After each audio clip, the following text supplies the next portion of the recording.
After a long and eventful day smoking copious amounts of Salvia Danorum and exploring a multitude of ways to achieve chim, I decided to boot up my old copy of Geneforge and give it a play. I was immediately teleported back to a time before taxes and friendly visits from the IRS and enjoyed a humble boost to my dopamine levels. The relatively recent remake, Geneforge Mutagen, provides everything the first does, while patching up any of the rough components that the original had, and for that reason, we'll be talking about the latest version in this here review. So without yanking the plank any further than it needs to, let's get into what makes Geneforge so special and a proper blast to play.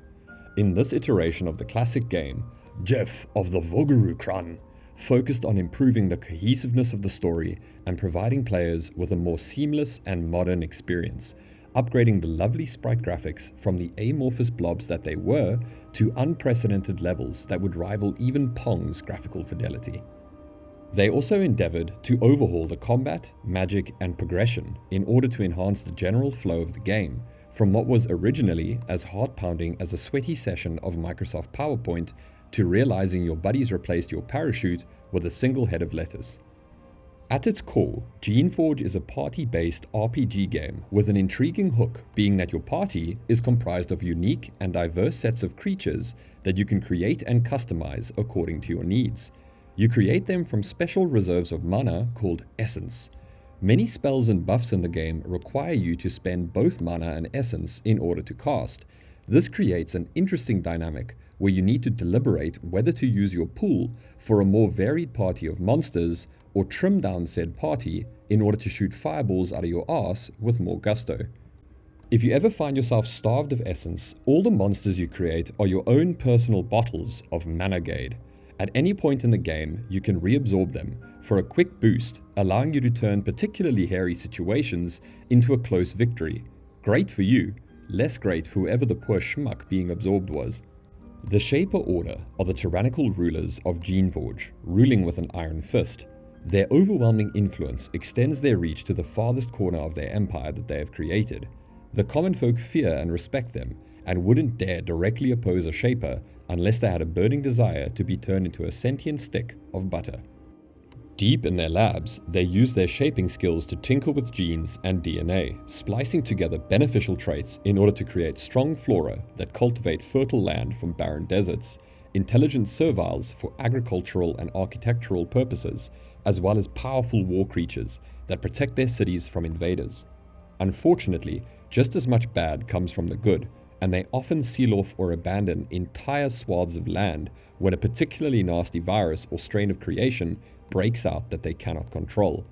Your handmade character, on the other hand, starts off softer than wet tissue paper and could easily be killed by a particularly strong breeze blowing in their general direction. This is due to them being a wimpy apprentice instead of a full-blown shaper. They still got a lot to learn about slinging spells and bashing butts. The beginning of the game finds you mid-transit to the nearest shaper school, traveling along the treacherous New York subway. Looking forward to continuing your studies and gaining true power, your daydreaming betrays you as you forget to keep on the lookout for dangerous foes. Unfortunately, your journey is waylaid by a ragtag bunch of crack huffers and weasel wranglers. They irreparably damage your arm floaties and throw you into the ocean, left to the mercy of the waves. Your character, however, miraculously survives this ordeal and washes up on a ruined dock alone, missing their shoes, wallet, and Mango Banana 10,000 puff vape. You start to roam around the ruins, picking up anything vaguely useful, as the game slowly begins to introduce you to the overarching narrative of why the island was abandoned and barred in the first place, making it illegal and punishable by death to dock at and explore. Throughout the course of your journey, you explore dilapidated ruins, dark caves, and dangerous wildernesses, looting any treasures that have been left behind and slowly growing in both power and presence. You'll meet the remnants of the Servils that were abandoned on the island and learn how they've grown since being left to their own devices.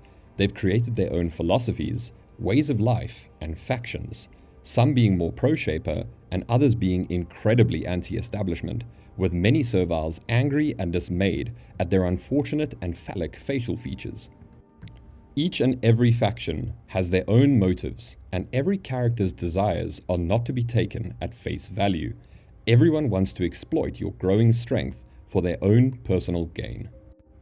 So the real question is, will you side with the rebellious serviles who are tired of being glorified Shaper Roombas, cursed with severe paranoia and crippling illiteracy, or will you stay loyal to the Shapers and forge your destiny within the Order? Many other factions will vie for your allegiance throughout the course of the game, each offering you alluring boons such as 2-for-1 Burrito Tuesdays for life, but you are never forced to make a choice. You can stick it to them all and trust only in yourself if that's how you choose to play. Combat, while deceptively simple, is really freaking fun. It's turn-based, tactical, and filled with a satisfying crunch and weight. You can spec your character into a multitude of classes, from the protein-deficient summoner, a twig-boned wizard, or a melee-centric brute that struggles to fit shapes into their corresponding slots. If you'd like a mixture of them, you're not particularly held back from experimenting with builds and what works for you, but do keep in mind some classes are stronger in certain skills as well as weaker with others. There is always a trade-off. Be warned that as you progress, so too will the potential of you getting your shit pushed in by bands of super augmented and hyper-violent enemies.